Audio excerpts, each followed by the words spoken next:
कई नौजवानों का सपना होता है भारतीय सेना में शामिल होने का। तो चलिए आज 2026 में अग्निवीर बनने के पूरे सफर को स्टेप बाय स्टेप समझते हैं।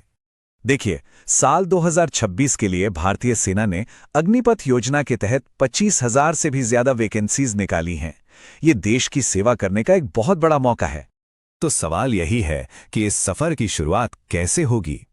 इस पूरी जानकारी में हम एप्लीकेशन से लेकर सिलेक्शन तक के हर एक स्टेप को बिल्कुल आसान भाषा में समझेंगे। आज हम पूरा रोड मैप कवर करेंगे। सबसे पहले देखेंगे कि यह सफर शुरू कैसे होता है, फिर लिखित और फिजिकल टेस्ट की बात करेंगे, उसके बाद तैयारी के लिए एक बढ़िया प्लान भी देखेंगे और आखिर में जानेंगे कि एक अग्निवीर की जिंदगी असल में होती कैसी है। तो ठीक है, चलिए इस शानदार सफर के पहले पड़ाव पर चलते हैं और समझते हैं कि यह मौका क्या है और पूरी सिलेक्शन प्रोसेस आखिर है क्या। सबसे पहले तो इन जरूरी तारीखों को कहीं नोट कर लीजिए। रजिस्ट्रेशन विंडो 13 फरवरी को खुलेगी और 1 अप्रैल को बंद हो जाएगी, और जो ऑनलाइन एग्जाम है वो जून के महीने में होगा। सिलेक्शन प्रोसेस की बात करें तो इसमें कई स्टेजेस हैं। सबसे पहले एक ऑनलाइन कॉमन एंट्रेंस एग्जाम यानी CEE देना होगा। उसे क्लियर करने के बाद आता है फिजिकल फिटनेस और मेजरमेंट टेस्ट। इसके बाद अडेप्टेबिलिटी टेस्ट और मेडिकल एग्जाम होगा, और आखिर में डॉक्यूमेंट्स वेरीफाई होने के बाद एक फाइनल मेरिट लिस्ट तैयार होगी।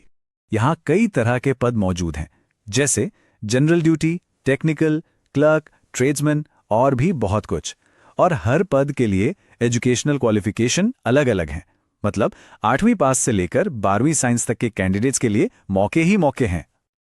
चलिए अब आते हैं पहली बड़ी चुनौती पर, यानी ऑनलाइन कॉमन एंट्रेंस एग्जाम।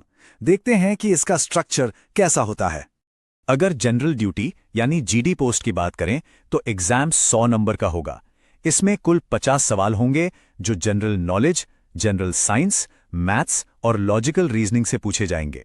यहां एक जरूरी बात याद रखनी है, पासिंग मार्क्स तो 35 हैं, लेकिन हर गलत जवाब पर 25% की नेगेटिव मार्किंग भी है। इसका मतलब हर सवाल का जवाब बहुत सोच समझकर देना होगा। CEE क्लियर करने के बाद अगला इम्तिहान होता है मैदान में। यह है फिजिकल फिटनेस टेस्ट, जहां शारीरिक ताकत और स्टैमिना को परखा जाता है। इसमें 1600 मीटर की दौड़ बहुत मायने रखती है।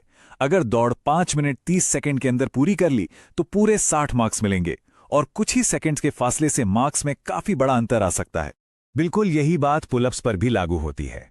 पूरे 40 मार्क्स चाहिए तो 10 पुलअप्स का टारगेट रखना होगा। वैसे पास होने के लिए कम से कम 6 पुलअप्स करना जरूरी है। अच्छा, ये स्टैंडर्ड्स जानना एक बात है और इन्हें हासिल करना दूसरी। इसलिए अब देखते हैं घर पर ही तैयारी करने का एक असरदार 30 दिन का ट्रेनिंग प्लान। देखिए, इस 30 दिन के प्लान को 3 हिस्सों में बांटा गया है। पहले 10 दिन स्टेमिना बनाने पर फोकस है, यानी लंबी दौड़ और बेसिक एक्सरसाइज। अगले 10 दिन ताकत बढ़ाने पर, और आखिरी 10 दिन सिर्फ और सिर्फ स्पीड और मैक्सिमम एफर्ट पर, मतलब फुल स्पीड ट्रायल्स।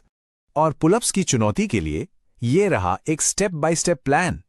धीरे धीरे सेट्स और रेप्स बढ़ाकर 1 महीने में आराम से अपनी ताकत को बढ़ाया जा सकता है और 10 के लक्ष्य तक पहुंचा जा सकता है। और हाँ, ट्रेनिंग के साथ साथ शरीर को सही फ्यूल देना, मतलब अच्छा खाना उतना ही जरूरी है। सुबह शाम पौष्टिक खाना खाइए और जंक फूड, कोल्ड ड्रिंक से तो बिल्कुल दूर रहिए। तैयारी करते वक्त कुछ आम गलतियों से बचना बहुत जरूरी है, ताकि कोई चोट ना लगे और प्रोग्रेस लगातार होती रहे। जैसे कि हर रोज तेज दौड़ना, या वार्म अप के बिना ही ट्रेनिंग शुरू कर देना, या फिर शरीर को पूरा आराम ना देना। इन सब से बचना होगा। तो इस मुश्किल सिलेक्शन प्रोसेस को पार करने के बाद क्या होता है?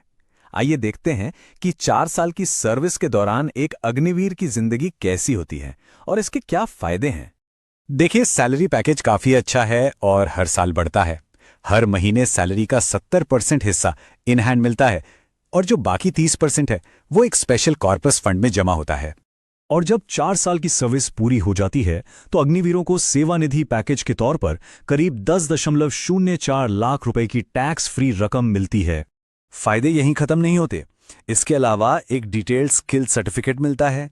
सर्विस के दौरान 48 लाख रुपए का लाइफ इंश्योरेंस कवर होता है, और CAPF जैसी दूसरी सरकारी नौकरियों में भी प्राथमिकता मिलती है। तो अगर इस पूरे ब्लूप्रिंट को पूरी लगन और ईमानदारी से फॉलो किया जाए तो सिर्फ 30 दिनों में शरीर और मन दोनों ही इस चुनौती के लिए आर्मी रेडी बन जाएंगे। तो रास्ता बिल्कुल साफ है, मंजिल भी सामने है। अब सवाल बस एक है, क्या देश सेवा के इस सुनहरे मौके के लिए तैयारी शुरू की जाए?